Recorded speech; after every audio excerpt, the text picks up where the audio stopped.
Praise lord. ఈరోజు కొరకు ఏర్పాటు చేయబడిన వాక్య ధ్యానము మత్తయి సువార్త 14వ అధ్యాయము 1 నుండి 36వ వచనం వరకు చదువుకుందాం.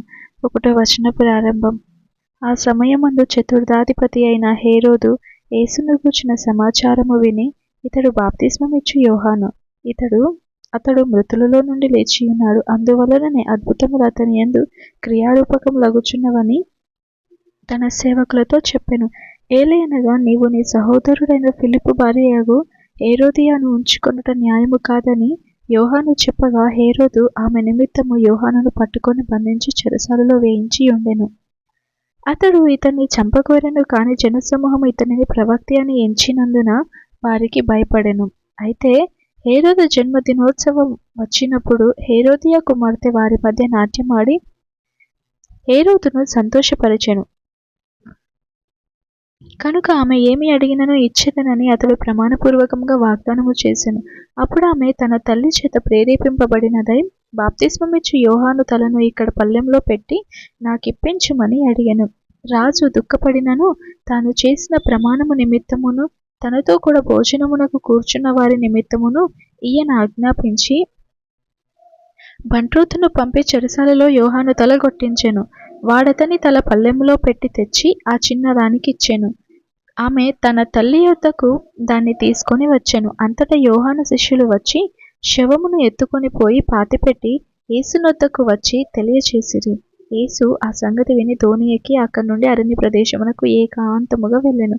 జనసమూహములు ఆ సంగతి విని పట్టణంలో నుండి కాలినడకను ఆయన వెంట వెళ్ళిరి. ఆయన వచ్చి ఆ గొప్ప సమూహమును చూచి వారి మీద కనికరపడి వారిలో రోగులైన వారిని స్వస్థపరిచెను. సాయంకాలం అయినప్పుడు శిష్యులు ఆయన యొద్దకు వచ్చి, ఇది అరణ్య ప్రదేశము, ఇప్పటికే ప్రొద్దుపోయెను. ఈ జనులు గ్రామములోనికి వెళ్ళి భోజన పదార్థములు కొనుక్కొనుటకై వారిని పంపివేయుమని చెప్పిరి. యేసు, వారు వెళ్ళనక్కర్లేదు, మీరే వారికి భోజనం పెట్టుడని వారితో చెప్పగా, వారు, ఇక్కడ మన యొద్ద 5 రొట్టెలను 2 చేపలను తప్ప మరేమీ లేదని ఆయనతో చెప్పిరి. అందుకు ఆయన వాటిని నా యొద్దకు తెండని చెప్పి పచ్చిక మీద కూర్చుండుడని జనులకు ఆజ్ఞాపించి ఆ 5 రొట్టెలను 2 చేపలను పట్టుకొని ఆకాశము వైపు కన్నులెత్తి ఆశీర్వదించి ఆ రొట్టెలు విరిచి శిష్యులకిచ్చెను. శిష్యులు జనులకు వడ్డించిరి. వారందరూ తిని తృప్తి పొందిన తరువాత మిగిలిన ముక్కలు 12 గంపల నిండా ఎత్తిరి. స్త్రీలును పిల్లలును కాక తినిన వారు ఇంచుమించు 5,000 మంది పురుషులు.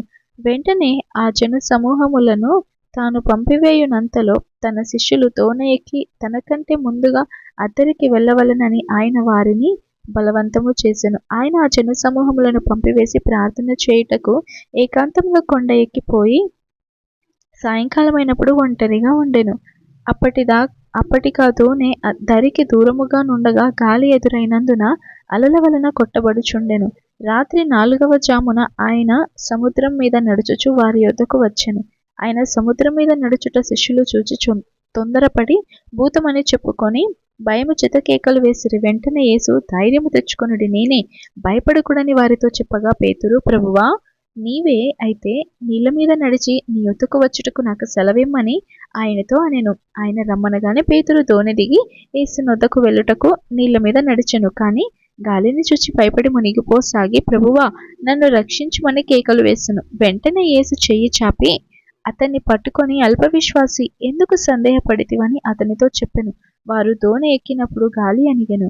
అంతటా దోణిలో నున్నవారు వచ్చి, నీవు నిజముగా దేవుని కుమారుడవని చెప్పి ఆయనకు మ్రొక్కిరి.